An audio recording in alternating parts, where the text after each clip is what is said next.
parang napapansin ko ngayon masyadong fashionable yung pagtatanggol sa human rights. Doon sa ilang mga tao na parang hindi mo kinakitaan ng ganong advokasya in the not so recent past. Correct. No? Correct. Fashionable pala ngayon ng pagiging human rights advocate. No? Gulat Siyempre. ako, no? Pati sina Bato, no? Talagang pinagtatanggol yung human rights, no? Ito lang.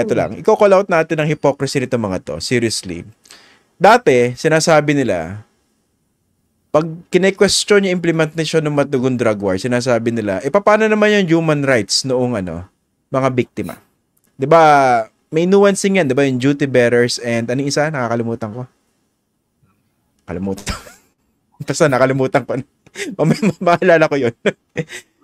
Sinasabi nila, dapat wag selective. 'Di ba? Tama. Yung implementasyon ng human rights. Bakit ngayon napaka-selective nila? Very, very specific. Human rights nitong mga tagasunod ni Pastor Apollo Kibuloy o mismo ni Apollo Kibuloy na napakatinding akusasyon laban sa kanya. Again, nagtatanong lang po tayo sa mga bagong advocates ng human rights ngayon. Oo, parang yung isa rin na ang sabi niya ay hindi niya hihingiin kahit sa pinakamatindi niyang political enemy na makulong. Diba? Pero ito, naalala ko na. Senator, sorry, naalala ko na. Duty bearers and rights holders. Yan. Ang duty bearers, of course, yun nasa estado. Diba? Yung mga kapulisan. Ayan. So, yung ordinaryong Pilipino, yun yung rights holders. Ayan. Ilang naman. May natutunan na naman ako rito. Hindi, ginugol ko na nga lang eh. Kasi baka sabihin ni Ma'am Eta Rosales, hihirit-hirit ka, hindi mo alala yung pangalawang parte. Ma'am, naalala ko na po. Okay, sige. Go. Nakalimutan ko yung sinasabi ko. Singit na singit eh. Yung rights holders na lang, naalala ko. Presya na, linggo-linggo, medyo mabagal ang processing natin pareho eh. No? Pareho naman tayo.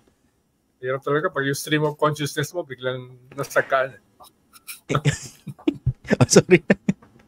Ito, isang tanong. Ito na lang. Ito bang si Secretary Abalos, how much credit does he deserve over this? Well, under naman niya yung PNP, so dapat bahagi rin naman siya ng credit, no? Pero mas maganda kasi kung uunahin niyang purihin yung kanyang mga nasa ilalim niya. Mas maganda yon.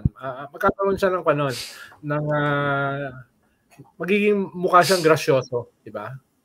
Yun yung magiging dating sa kanya. At eventually, ikaw naman yung pupurihin din eh.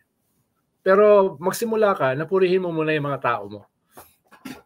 Na nag-deliver, nagpuyat. Kesa yung sasabihin mo na, nagpuyat ako, kaya nalusutan ako ni Alice Goo, di ba?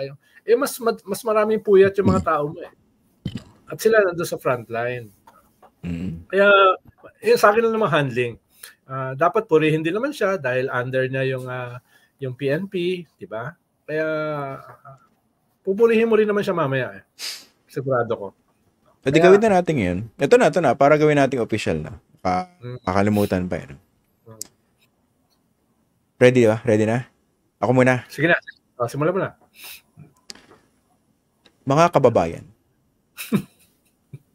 pinasasalamatan po natin ang kalihim ng Department of the Interior and Local Government na si Secretary Benhur Abalos dahil po sa pagkakaaresto ni Pastor Apollo Kibuloy na 16 na araw po pinaghahanap ng ating mga kapulisan. Pinagpuyatan sa gitna ng init at pagkagutom. Pawis. At pagbabatikos. No? Talagang sinika po. Nagampanan na kanilang sinumpaang tungkulin. Yan. Dahil po sa paghihirap nila, maraming salamat po sa inyo. Your turn. Dahil hindi naman po ito mangyayari nang wala kayong pamumuno, no? Nang wala kayong gabay, responsibility, wala kayong atas sa ating mga kapulisan na nasa ilalim ng inyong departamento. Kaya sa ngalan po ng mga nakikinig dito sa Fox First, 17 po sila, ay nagpapasalamat po ulit sa inyo. Sabay-sabay po tayong magpasalamat sa matinding paano ba? Hirap i-sustain, no? Hirap eh. Dahil ganito lang po yun. Tama naman, no? Yung leadership talagang dapat should take credit for the achievement. Pero tama yung sinabi ni Senator, no? Siguro, piece of advice lang. Mas maganda kung yung pinost ay, hindi ko alam kung nagmamadali, baka naman nagmamadali, no? Hindi, kailangan sabihin ko na to sa publiko. Pero dapat siguro may pagbanggit man lang, miski isang linya lang, no? Congratulations to the men and women of the Philippine National Police who tirelessly worked for the arrest. Diba? Yun lang. Para nandun, diba? That to me is good leadership eh. If not great leadership.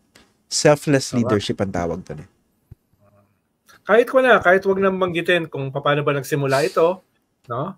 Sino ba yung mga senador na nagsimula ng investigasyon na ito, na hindi naman to nagsimula sa ating law enforcement agencies. Nagsimula ito sa Senado.